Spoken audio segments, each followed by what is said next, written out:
बिस्मिल्लाह रहमान रहीम। नई आईनी तरमीम, नवाज शरीफ की सियासत का इम्तहान, बिलावल नाराज क्यों है और क्या शहबाज शरीफ के खिलाफ अदम एतमाद की तहरीक आने वाली है, ये सब देखने के लिए ये आपको वीडियो पूरी देखनी पड़ेगी। देखिए, नई आईनी तरमीम है क्या? क्या सदारती रास्ते का या सदारती निज़ाम का रास्ता हमवार किया जा रहा है? तो नवाज शरीफ मुजव्वज़ा आईनी तरमीम के खिलाफ मुज़ाहमत करेंगे या खामोशी को तरजीह देंगे? जाती उमरा में क्या चल रहा है और बिलावल भुट्टो क्यों नाराज है?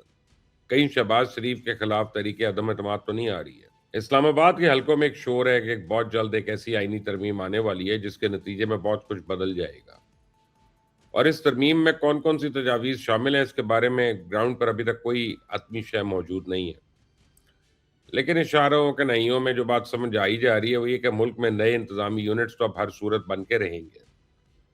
पार्लिमानी निज़ाम की जगह सदारती निज़ाम के लिए रास्ता हमवार करने की भी पेशन गोई हो रही है।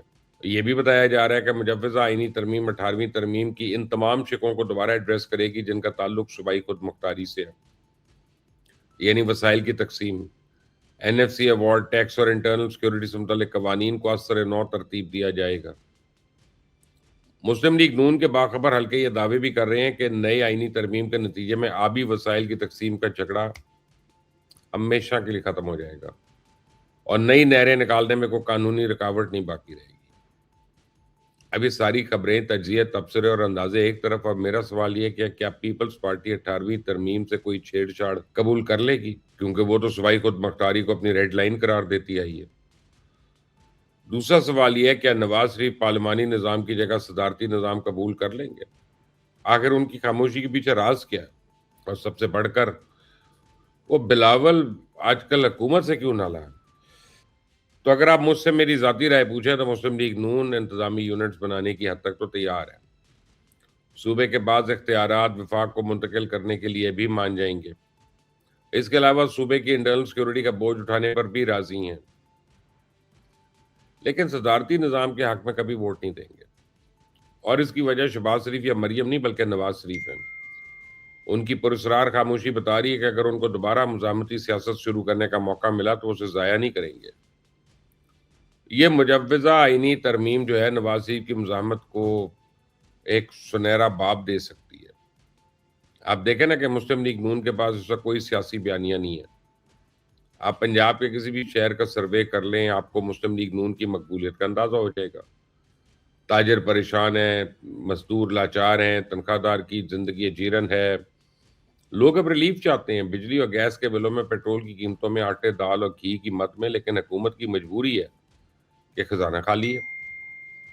बिजली और गैस के बिल में, पेट्रोल की कीमतों में अवाम को कोई रिलीफ नहीं अब मिल सकता इस वक्त। इन हालात में नवाज शरीफ के पास अपना वोट बैंक बचाने के लिए ले देकर एक ही रास्ता बचा, वो है मुज़ाहमत का रास्ता। तो मेरी इत्तला के मुताबिक वो फैसला कर चुके हैं, लेकिन मुसीबत ये है इनकी अपनी जमात और काबिल एतमाद साथी उनके रास्ते में दीवार बन के खड़े हैं। पार्टी के ज़्यादातर कायदीन जो है मुज़ाहमत के रास्ते पे चलने को तैयार नहीं है। वो नवाज शरीफ को इस हाइब्रिड निज़ाम की इफादियत समझाने की कोशिश कर रहे हैं। मुज़ाहमत की सूरत आएगी, उसकी सूरत में जो मुसीबतें आएँगी, उन मसाइब से डराने की कोशिश कर रहे हैं। तो नवाज शरीफ का अब हतमी फैसला क्या होगा, इसके बारे में तो कोई पेशन गोई मुमकिन नहीं है। लेकिन मैं आपको बताऊँ, जब तक शहबाज शरीफ की मुशावरत शामिल हाल है, तब तक तो मुस्लिम लीग नून मुज़ाहमत का रास्ता नहीं चुन सकती। और अब तो पंजाब की वज़ीर आला मरियम नवाज़ भी शहबाज शरीफ की अप्रोच को सपोर्ट कर रही हैं। आप मेरी बात लिख लें, एक तवील बहस होगी, गरमा-गरम होगी, सब कुछ करने के बाद मुस्लिम लीग नून ना सिर्फ खुद नई आईनी तरमीम को सपोर्ट करेगी, बल्कि मौलाना फजल रहमान को भी हिमायत के लिए राज़ी कर लेगी। कल मैं एक टॉक शो सुन रहा था, मुल्क के मारूफ सहाफ़ी और तजियाकार बिलावल भुट्टो की हुकूमत से नाराज़गी की असल वजह बता रहे थे। उनके बकौल बिलावल भुट्टो आज़ाद कश्मीर का इलेक्शन हारने पे सख्त नालायक हैं। अब वो वज़ीर-ए-आज़म शहबाज शरीफ के खिलाफ तहरीक अदम एतमाद लाकर अपनी शिकस्त का बदला लेना चाहते हैं और इस काम के लिए वो पीटीआई के साथ हाथ मिलाने को भी तैयार हैं। अब मुझे नहीं पता कि मेरे इस फाजिल दोस्त की खबर किन ज़राए से मिली, लेकिन 2 बातें जानता हूँ कि मौजूदा हुकूमत सदर आसिफ ज़रदारी की खुसूसी कोशिश की वजह से बनी थी। सारे जो सिस्टम है उसके गारंटर्स भी ज़रदारी साहब हैं। अब दूसरी बात ये है कि इलेक्शन 2024 के बाद बिलावल भुट्टो ने सबसे पहले पीटीआई को मिलकर हुकूमत बनाने की ऑफर की थी। बहरहाल ये बड़ी एक इंटरेस्टिंग डेवलपमेंट है कि बिलावल भुट्टो किस हद तक जा सकते हैं अपनी हुकूमत बनाने के लिए। देखिए, बिलावल भुट्टो इस वक्त बहुत डेस्परेट है। बिलावल भुट्टो को ये लग रहा है कि शायद वो रेस में मरियम नवाज से बहुत पीछे रह गए, क्योंकि मरियम नवाज के पास बड़ा मौका है और पंजाब के अंदर अपनी कारकर्दगी दिखा के वो पंजाब में अपना वोट बैंक उसको सिक्योर कर रही है। और अगर पंजाब का वोट बैंक सिक्योर हो जाता है तो ज़्यादा सीटें जो हैं वो पंजाब की हैं, तो बिलावल भुट्टो की छुट्टी हो गई। और फिर वो कल तक तो नौजवान थे, लेकिन फिर अब उधेड़ उम्र हो जाएंगे अगले इलेक्शन के बाद। अच्छा, उनके साथ जितने लोग हैं वो भी नाउम्मीद होना शुरू हो जाएंगे। और ऑलरेडी आसफा भुट्टो जो हैं वो काफ़ी इम्पोर्टेंट हो चुकी हैं पीपल्स पार्टी के अंदर, और पीपल्स पार्टी की एक बड़ी अक्सरियत समझती है कि पार्टी का फ्यूचर आसफा भुट्टो के साथ मुंसलिक है, बिलावल के साथ नहीं है।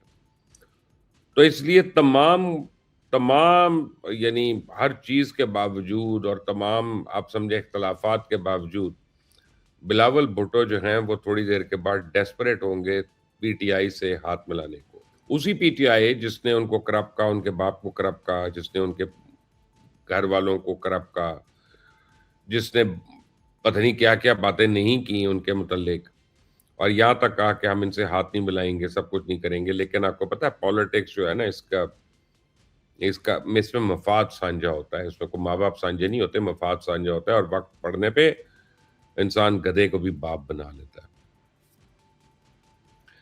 अब देखते हैं कि क्या इस सियासी निज़ाम में मुज़ाहमत की सकत रही है? मुझे तो नहीं लगता। और लेकिन अब सिर्फ़ आप देखें कि यानी ये क्या करेंगे इसको बचाने के लिए? तो इनकी नाकामी की एक सबसे बड़ी वजह ये है कि ये निज़ाम को नहीं बचाना चाहते, ये सारी सियासी जमातें अपने आप को बचाना चाहती हैं। और अपने आप को बचाने के चक्कर में ये मुल्क को हर जगह पे इन्होंने जो किया वो सबके सामने किया। चाहे आप बिजली ले लें, गैस ले लें, पानी ले लें, जो भी मसला आप ले लें, वो इन किसी न किसी की सियासत की नज़र हुआ है ना जाके। तो अब अगर अगर इनकी सियासत बचती है तो फिर ऑर्डिनेंस भी आ जाएगा, इनकी सियासत बचती है तो सूबे भी बन जाएँगे, इनकी सियासत बचती है तो 29वीं तरमीम भी हो जाएगी, और इनकी सियासत बचती है तो फिर ये नहरें भी नहीं बनने देंगे, जैसे पहले भी नहीं बनने दी, डैम भी नहीं बनने दी। तो सब कुछ इनके ज़ाती फ़ायदों के ऊपर जाके है। अब आप इससे कितना एग्री करते हैं ये आपने मुझे बताना है, क्योंकि अब देखना ये है कि लोग अगर इनकी सियासत बचाने के लिए खड़े हो जाएँगे, तो फिर तो बात ही डिफरेंट है। लेकिन अगर आप लोग इस बारी अपने आप को और अपने मुल्क को बचाने के लिए खड़े हैं, तो फिर बात बिल्कुल डिफरेंट है। मुझे कमेंट्स में राय दीजिएगा। इस चैनल को सब्सक्राइब करें, बेल आइकॉन को प्रेस करें। अंटिल द नेक्स्ट टाइम, अल्लाह हाफ़िज़।